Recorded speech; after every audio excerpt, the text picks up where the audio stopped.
जय हिंद बंधुरा তোমরা দেখছো তোমাদেরই প্রিয় ইউটিউব চ্যানেল মা অনলাইন পয়েন্ট। তো তোমাদের আরপিএফ কনস্টেবল সম্পর্কে আমি জিজ্ঞেস করেছি, তোমাদের আরপিএফ কনস্টেবল সম্পর্কে এই ভিডিওতে আপডেট দেব। তোমরা ভিডিওর থাম্বনেল দেখে বুঝতে পেরেছো তোমাদের কোন টপিকে ভিডিও হতে চলেছে। তো ভিডিওটা শুরু করার আগে তোমাদের কাছে একটা রিকোয়েস্ট করব, চ্যানেলে প্রথম হলে অবশ্যই সাবস্ক্রাইব করে পাশে থাকা বেলবেলা ঘন্টিটা অন করে দিও। আর ভিডিওটা দেখে ভালো লাগলে অবশ্যই একটা লাইক করে প্রচুর পরিমাণে বন্ধুদের মাঝে শেয়ার করে দিও। দেখো তোমাদের আরপিএফ কনস্টেবল রিক্রুটমেন্ট যে রয়েছে 2021 সেই সম্পর্কে তোমাদের আমি আপডেট দেবো, ঠিক আছে। তো 18,000 পোস্ট তোমাদের এখানে রয়েছে। তো তোমরা ভিডিওতে দেখেছে থাম্বনেলে 8,619টা ভ্যাকেন্সি রয়েছে, যেটা আমি আপডেট নিয়েছি তোমাদের জন্য, ঠিক আছে। সেটা তোমাদের একসাথে বেরোবে, সেখানে কিন্তু মেল ফিমেল উভয় রয়েছে। বিস্তারিত ভিডিওতে বলবো। 3 থেকে 5 দিনের মাথায় তোমাদের আরেকটা ভিডিও প্রকাশিত করব, যেখানে তোমাদের ক্যাটাগরি মানে এসসি এসটি ওবিসিতে কত ক্যান্ডিডেট করে সিট ফাঁকা রয়েছে সেটা বলবো, ছেলে এবং মেয়ে উভয়ের ক্ষেত্রেই, ঠিক আছে। তো সেক্ষেত্রে দেখতে পাচ্ছ আরপিএফ, যেটা তোমাদের রেলওয়ে প্রোটেকশন ফোর্স আমরা বলে থাকি, সেই শূন্যপদই রয়েছে। 18,000 শূন্যপদ থাকা সত্ত্বেও কিন্তু তোমাদের অতটি ভ্যাকেন্সি একবার কোনোদিনও বের করবে না। সেখানে তোমাদের আরপিএফের তরফ থেকে কিন্তু যে টেটসম্যান সেই পোস্টও বেরোবে। বিভিন্ন ধরনের আরপিএফের ডিপার্টমেন্টে যে থাকে সেই সমস্ত পোস্ট কিন্তু বেরোবে ধীরে ধীরে, ঠিক আছে। যত পোস্ট বেশি বেরোবে তত তোমাদের একটা অপরচুনিটি থাকবে। কারণ ধরো কেউ আরপিএফের দৌড়ে বাদ হয়ে গেল, সেক্ষেত্রে সে টেটম্যানে পাস করতে পারে, দৌড়টা সোজা টেটম্যানে, ঠিক আছে। বেতন, পে স্কেল, স্যালারি সমস্ত কিছু একই রয়েছে। বিস্তারিত তোমাদের ভিডিওতে বলছি, ভিডিওটা অবশ্যই একটা লাইক করে দিও। দেখো তোমাদের এখানে আরপিএফ কনস্টেবল রয়েছে, যেটা কনস্টেবল তো 18,000 পোস্ট রয়েছে। এখানে মেল 9,000, ফিমেল 9,000, ঠিক আছে। তো তোমাদের বলে দিই, তোমাদের মেল ফিমেল মিলে তোমাদের যে ভ্যাকেন্সিটা বেরোবে সেটা হচ্ছে 8,619টা ভ্যাকেন্সি বেরোবে, এরকমই একটা আপডেট আমি পেয়েছি। তো সেই আপডেট তো 3 থেকে 5 দিনের মাথায় আমি তোমাদের বলছি, তো একটা ভিডিও করব, সেখানে তোমাদের ক্যাটাগরি ওয়াইজ বলবো, ঠিক আছে। আর তোমাদের দেখো এখানে বিস্তারিত তোমাদের ভিডিওতে বলে দিচ্ছি। ন্যাশনালিটি তোমাদের ইন্ডিয়ান হতে হবে। ভারতবর্ষে তুমি যে কোনো স্থায়ী বাসিন্দা তোমরা আবেদন করতে পারো। দেখো আরপিএফের ক্ষেত্রে তোমাদের যে এক্সাম পেপার সেটা কিন্তু বাংলা ভাষায় হয়ে থাকে, কোনো রকম টেনশন নেই। তোমাদের এক্সাম পেপার বেঙ্গলি ভাষা, মানে তোমাদের বাংলা ল্যাঙ্গুয়েজে হয়ে থাকে। আর ওয়েস্ট বেঙ্গলের ছেলেদের ক্ষেত্রে কিন্তু ওয়েস্ট বেঙ্গলে, ছেলে মেয়েদের ক্ষেত্রে ওয়েস্ট বেঙ্গলে পরীক্ষার সেন্টার পড়ে, ঠিক আছে, যেটা তোমাদের অনলাইন এক্সাম হয়ে থাকে।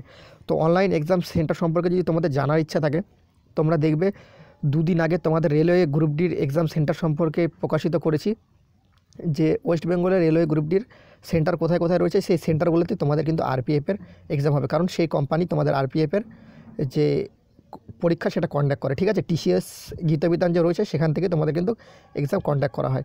এজ লিমিটের ক্ষেত্রে তোমাদের 18 বছর নর্মালি লাগবে, 25 বছর হায়েস্টলি লাগবে। এবার তোমাদের বলে রাখি, এখানে কি এজে কোনো রকম ছাড় দেওয়া হবে? দাদা এজে কি কোনো রকম ছাড় দেওয়া হবে? অনেকে বলছে কোভিড-19-এর জন্য কিন্তু তোমাদের কিন্তু এজ শেষ হয়ে গেছে। তো একটা নিউজ চ্যানেল বা আর্টিকেলের তরফ থেকে দেখাচ্ছিলো 7 মাসের মতো তোমাদের কিন্তু যে রেলের ভ্যাকেন্সি আরপিএফ সেটাতে কিন্তু ছাড় দেওয়া হতে পারে। এখন 100% কনফার্ম নয়, কিন্তু হতেও পারে, ঠিক আছে। আমার যতদূর মনে হয় তোমাদের কিন্তু ছাড় কিন্তু অবশ্যই দেওয়া উচিত বা দিতে পারে। আমার তরফ থেকে আমি মনে হয় যে তোমাদের ছাড় দিতে পারে, কারণ তোমাদের কিন্তু কোভিড-19-এর জন্য সবারই বয়স প্রায় শেষ হয়ে গেছে। সেই ক্ষেত্রে 7-8 মাসের ছাড় দিলে কিন্তু তোমরা অনেকটাই ছাড় পাবে, ঠিক আছে। তো দেখো তোমাদের এখানে যে এসসি এসটি ক্যান্ডিডেটরা 5 বছরের ছাড় পেয়ে যাবে, ঠিক আছে। এসসি এসটি ক্যান্ডিডেটরা 5 বছর, সেক্ষেত্রে তোমাদের 30 বছর পর্যন্ত আবেদন করতে পারবে এসসি এসটি ক্যান্ডিডেটরা। ওবিসিরা পারবে 3 বছর, মানে তোমাদের 28 বছর পর্যন্ত কিন্তু ওবিসি ক্যান্ডিডেটরা পারবে, ছেলে এবং মেয়ে উভয়ের ক্ষেত্রেই বলছি। আরপিএফ এডুকেশন কোয়ালিফিকেশনের ক্ষেত্রে বললাম, তোমাদের শুধু সিম্পলি 10 পাস লাগবে, কোনো রকম পার্সেন্টেজ লাগে না, শুধুমাত্র মাধ্যমিক সিম্পলি পাস যে কোনো বোর্ড থেকেই হোক না কেন তুমি আবেদন করতে পারবে।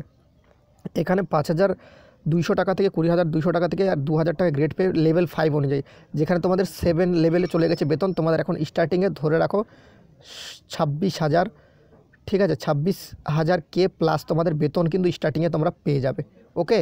সেটা তোমাদের আপডেটও দিয়ে দিলাম। জব লোকেশন তোমাদের অল ওভার ইন্ডিয়াতে হতে পারে, কিন্তু বেশি দিন তোমাদের সেখানে থাকতে হয় না। তোমাদের কিছুদিনই পরে কিন্তু ট্রান্সফার হয়, তুমি তোমার আশেপাশে কাছাকাছি স্থানে তুমি কিন্তু চলে আসতে পারবে, ঠিক আছে। তো এগুলো আপডেট নিয়েছি, সে কারণে তোমাদের বলছি বেশি দিন থাকতে হয় না। তোমার বাড়ির কাছাকাছিতে তুমি কিন্তু চাকরি অবশ্যই করতে পারো আরপিএফে, খুব ভালো চাকরি, বেস্ট অফ বেস্ট চাকরি। Selection process computer based test, CBT test, ঠিক আছে। তো তোমাদের কিন্তু কম্পিউটার বেসড টেস্ট হয়ে থাকে সেখানে। আর পিইটি পিএমটি হয়, মানে হচ্ছে তোমাদের physical efficiency test, physical measurement test, তারপর তোমাদের ডকুমেন্টস ভেরিফিকেশন আর মেডিকেল একটু আরপিএফে হার্ডলি হয়। তো সেটাও তোমাদের বলে দিলাম, মেডিকেল একটু হার্ডলি হয়, সেখানে চোখ টোক সমস্ত কিছু কিন্তু চেক হয়। ওকে, তো ক্যাটাগরির ক্ষেত্রে তোমরা দেখো ইউআর ওবিসির ক্ষেত্রে ছেলেদের ক্ষেত্রে 165 সেন্টিমিটার তোমাদের হাইট লাগবে, মানে উচ্চতা, 80 সেন্টিমিটার তোমাদের বুকের ছাতি লাগবে, আর 5 সেমি কিন্তু তোমাদের ফোলাতে হবে, সেখানে 85 সেমি। এসসি এসটি ক্যান্ডিডেটের ক্ষেত্রে 160 সেন্টিমিটার, কিন্তু এসসি এসটি ক্যান্ডিডেট যে রয়েছে এখানে কিন্তু এক্সামটেড ক্যাটাগরি রয়েছে, সেই ক্যাটাগরিগুলো এখনও অবশ্যই জানতে পারিনি, যখনই অফিসিয়াল নোটিফিকেশান আসবে তখন সেটা জানা যাবে। তো 160 সেন্টিমিটার এসসি এসটির ক্ষেত্রে। আর তোমাদের যে বুকের ছাতি সেটা কিন্তু 76.2 আর ফুলিয়ে 81.2 করতে হবে। গোর্খা গারোয়ালি দেখতে পাচ্ছ এখানে যে রয়েছে ডোগরা, সেক্ষেত্রে 163 সেন্টিমিটার হাইট লাগবে তাদের উচ্চতা, আর 80 সেন্টিমিটার বুকের ছাতি, 85 সেন্টিমিটার করতে হবে ফুলিয়ে। তো এবার তারপর দেখতে পাচ্ছ ফিমেল ক্যান্ডিডেটের ক্ষেত্রে কিন্তু তোমাদের শুধুমাত্র কিন্তু তোমাদের যে 157 সেমি যদি উচ্চতা হয় সেক্ষেত্রে তুমি করতে পারবে এসসি এসটি ক্যান্ডিডেটের ক্ষেত্রে 152, আর গোর্খা গারোয়ালির ক্ষেত্রে কিন্তু 155 সেন্টিমিটার কিন্তু তোমাদের লেগে থাকে। ওকে, তারপর তোমাদের কিন্তু ফিজিক্যাল মেজারমেন্ট হওয়ার পর কিন্তু তোমাদের যে দৌড়টা সেটা কতটা রয়েছে ছেলেদের ক্ষেত্রে সেটা দেখো। ফার্স্টে 1600 মিটার 5 মিনিট 45 সেকেন্ড। এখানে পড়াশোনার সাথে সাথে কিন্তু তোমাদের কিন্তু যে ফিজিক্যাল সেটাও হার্ড লেভেলের হয়, তো পড়াশোনাটা ভালো মতো চালাও, তার সাথে ফিজিক্যালটাও চালাও। লং জাম্প থাকবে 14 ফিট, যেখানে তোমাদের 3 চান্স থাকবে, 3টা চান্সই পাওয়া যাবে লং জাম্পের ক্ষেত্রে, হাই জাম্পের ক্ষেত্রে কিন্তু 3টা চান্স পাওয়া যাবে। তো তোমাদের ছেলেরা দেখে নাও, 5 মিনিট 45 সেকেন্ডে 1600 মিটার মারতে হবে, লং জাম্প 14 ফিট মারতে হবে, হাই জাম্প 4 ফিট মারতে হবে। দৌড়ে তোমাদের একটা চান্সই থাকবে, ঠিক আছে, দৌড়ে কিন্তু আর চান্স থাকে না, আর বাদ বাকিগুলোতে কিন্তু 3টা করে চান্স তোমাদের দেওয়া হবে। কনস্টেবল ফিমেলের ক্ষেত্রে তোমরা দেখতে পাচ্ছ 800 মিটার 3 মিনিট 40 সেকেন্ডে কিন্তু তোমাদের কিন্তু করতে হবে। লং জাম্প 9 ফিট করতে হবে, হাই জাম্প কিন্তু তোমাদের 3 ফিট করতে হবে, ঠিক আছে।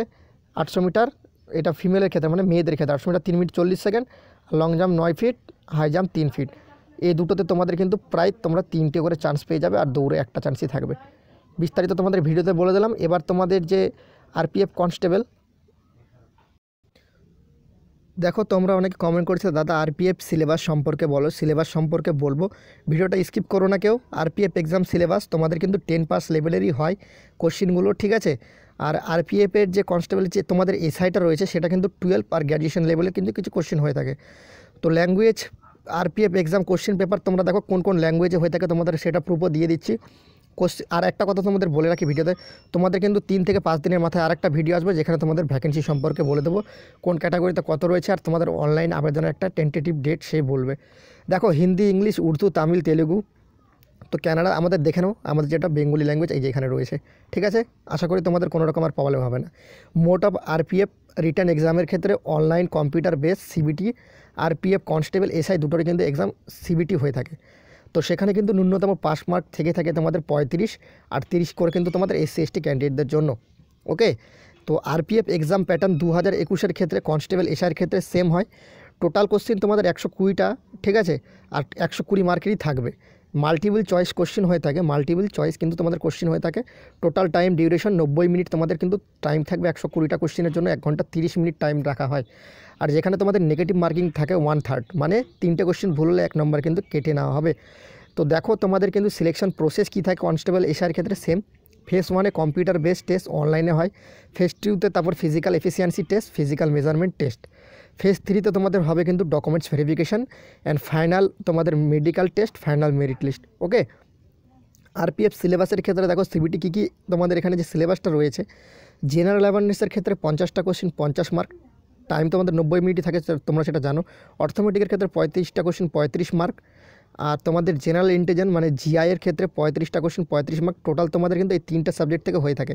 একটা জেনারেল অ্যাওয়ারনেস, ঠিক আছে, যেখানে কারেন্ট অ্যাফেয়ার্স বিভিন্ন ধরনের তোমাদের জিকে টিকে থাকে, আর অর্থমেটিক্স মানে তোমাদের অঙ্ক হয়ে থাকে 35 মার্ক, আর জেনারেল ইন্টেলিজেন্স রিজনিং মানে জিআই তোমাদের 35 মার্ক। জিআইগুলো হার্ড লেভেলের থাকে, যেখানে 1/3 কিন্তু নেগেটিভ মার্কিং থাকে। 120টা কোশ্চিন থাকে, 120 মিনিট টাইম কিন্তু তোমাদের সেখানে দেওয়া হয়। তো বিস্তারিত তোমাদের এখানে সেটা বলা রয়েছে। তোমাদের দৌড়টা তো বলেই দিলাম, সেটা এখানেই বলা রয়েছে। আর বিস্তারিত তোমাদের কিন্তু খুব শীঘ্রই তোমাদের আবার একটা ভিডিও প্রকাশিত করব, যেখানে তোমাদের কিন্তু আরও ইনফরমেশন তোমাদের প্রোভাইড করবো কটা সিট কটা রয়েছে, ঠিক আছে। আর দেখো তোমাদের কিন্তু এখানে কিন্তু আরপিএফ যে এসআই রয়েছে সেটার ক্ষেত্রে এখানে বলা রয়েছে যে তোমাদের এই যে এসআই, তোমাদের এসআই অনেকে জিজ্ঞেস করে দাদা দৌড় কী থাকে, এখানে 1600 মিটার থাকে 6 মিনিট 30 সেকেন্ড, ঠিক আছে, একটু ছাড় দেওয়া থাকে। চান্স কিন্তু তোমাদের একটাই, ঠিক আছে, দৌড়ের ক্ষেত্রে। আর ফিমেলদের ক্ষেত্রে দেখো 800 মিটার থাকে 4 মিনিট টাইম থাকে, একটাই চান্স কিন্তু দেওয়া হয়। আর হাই জাম্পের ক্ষেত্রে কিন্তু তোমাদের কিন্তু 3 ফিট 9 ইঞ্চি পার করতে হবে, 3 ফিট, তো দুটো চান্স দেওয়া হয়, দুটো চান্স দেওয়া হয়, কিছু ক্ষেত্রে 3টে চান্সও দেওয়া হয়, ঠিক আছে। 12 ফিট 9 ফিট ছেলেদের ক্ষেত্রে তো দুটো করে কিন্তু চান্স তোমাদের এখানে প্রোভাইড করা হয়। আর এখানে তোমাদের যে উচ্চতা সেটা কিন্তু 165 সেন্টিমিটার উচ্চতা ছেলেদের ক্ষেত্রে, 157 সেন্টিমিটার মেয়েদের ক্ষেত্রে, 80 সেন্টিমিটার বুকের ছাতি, ফোলাতে হবে 5 সেমি। এসসি এসটি সমস্ত ক্যান্ডিডেট তোমরা বলে দিলাম একবার।